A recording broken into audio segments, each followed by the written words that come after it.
The image of Druids is often enveloped in mystery and enchantment, with popular culture depicting them as mystical figures wielding supernatural powers, foretelling the future and casting spells. But how accurate is this portrayal? Examining the writings of figures like Caesar and Tacitus, alongside curious artifacts such as unusual Iron Age spoons, may help uncover the truth behind these legendary religious figures.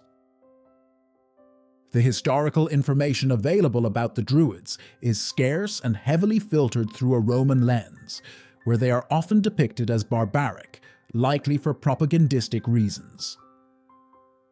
Due to the oral nature of Druidic knowledge, no written records exist directly from Iron Age Druids themselves, leaving us dependent on Roman sources and limited archaeological evidence. One of the most notable accounts comes from Julius Caesar in Gallic Wars, where he describes his encounters with the tribes of France and southern Britain. According to Caesar, the Druids were responsible for spiritual matters, performed sacrifices, and mediated disputes within a sacred space during certain times of the year. He noted that Druids originated from Britain, likely Anglesey in Wales, where they underwent training for up to 20 years before heading to Gaul.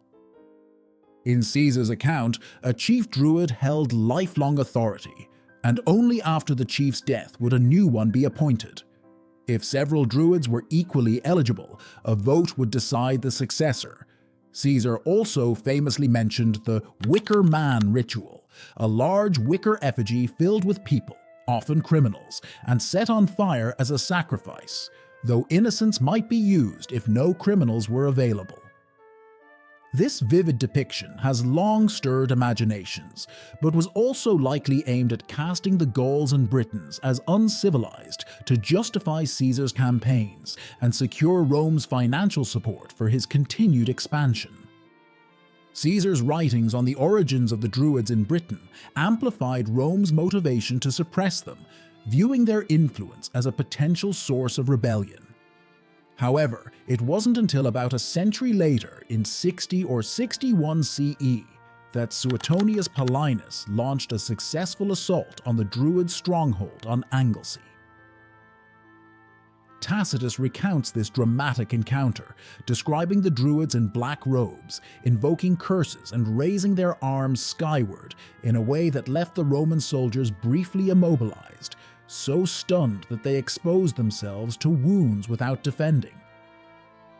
Rallying his troops, however, Paulinus eventually broke through the Druidic line and destroyed parts of the sacred groves. Before the campaign could be completed, Paulinus and his forces were recalled to eastern England to confront the Iceni rebellion led by Queen Boudica, who had joined with the Trinovantes. The withdrawal left Anglesey's Druids with a temporary reprieve until 78 CE, when Gnaeus Julius Agricola, the new governor of Britain, learned of a renewed threat. The Ordovices of Wales had decimated a Roman cavalry unit, prompting Agricola to relaunch an invasion of Anglesey to definitively subdue the Druids and their allies. This second and final campaign succeeded in bringing the island under Roman rule, setting the stage for nearly 3 centuries of Roman governance. The archaeology of the Druids. Archaeological findings may offer some clues regarding the roles and practices associated with Druids, though direct evidence remains elusive. Any conclusions about their presence rely heavily on interpreting certain unique burials or shrines, with the understanding that a shrine's existence doesn't directly confirm Druidic use, as others could have used these sites without undergoing the intensive Druidic training. One intriguing artifact that hints at the possibility of ritual specialists is a set of unusual bronze spoons found mainly in Britain.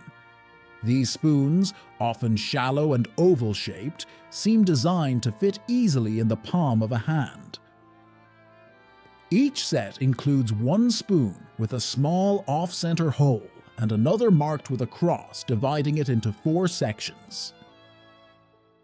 Some researchers suggest that these may have been used in divination rituals.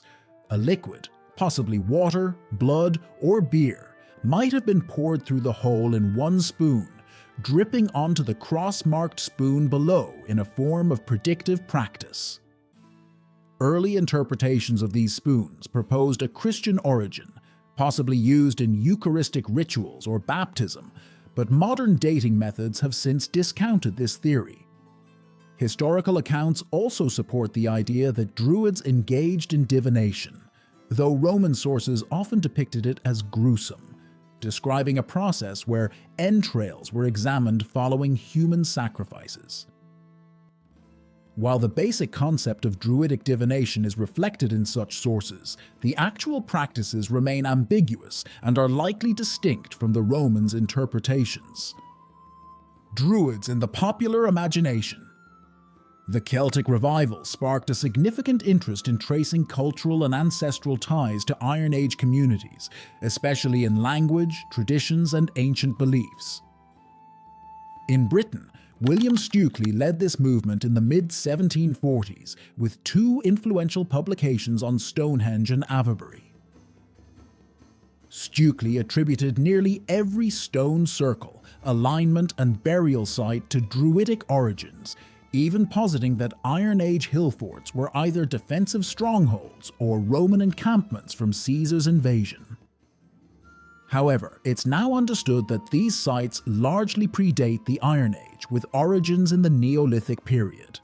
This early revival of Druidry continued into the 19th century, although it bore only a faint resemblance to Iron Age practices due to the limited and often skewed historical accounts, as well as scant archaeological evidence. Modern Druidry has evolved over time, gathering a significant following interested in honoring ancient traditions, emphasizing nature conservation, community service, and generally polytheistic beliefs. Today's Druidic practices have adapted to align with contemporary legal and social standards, shifting away from practices such as human sacrifices or ritual weapon use that were often highlighted in historical narratives. Instead, modern Druidry centers around harmonious living, nature reverence, and spiritual connection. Did the Druids actually exist? Despite extensive research on Druids and the Iron Age, the question of their true role remains complex. Historical sources offer strong evidence suggesting a class of learned leaders guided the tribes, yet direct archaeological proof remains elusive. Some artifacts, like divination spoons occasionally found in Iron Age burials, hint at ritual practices, though they are not definitive evidence of Druids as depicted by Roman writers. It is plausible that Iron Age societies were organized into distinct social classes, with Druids likely wielding influence due to their education and political standing rather than any supernatural abilities. Over centuries, the figure of the Druid has captivated imaginations, with many modern-day practitioners viewing themselves as successors to this ancient tradition. However, contemporary Druidry largely relies on educated conjectures based on sparse archaeological remains and Roman accounts, resulting in a reconstructed practice inspired by, but not identical to, what may have existed in the Iron Age.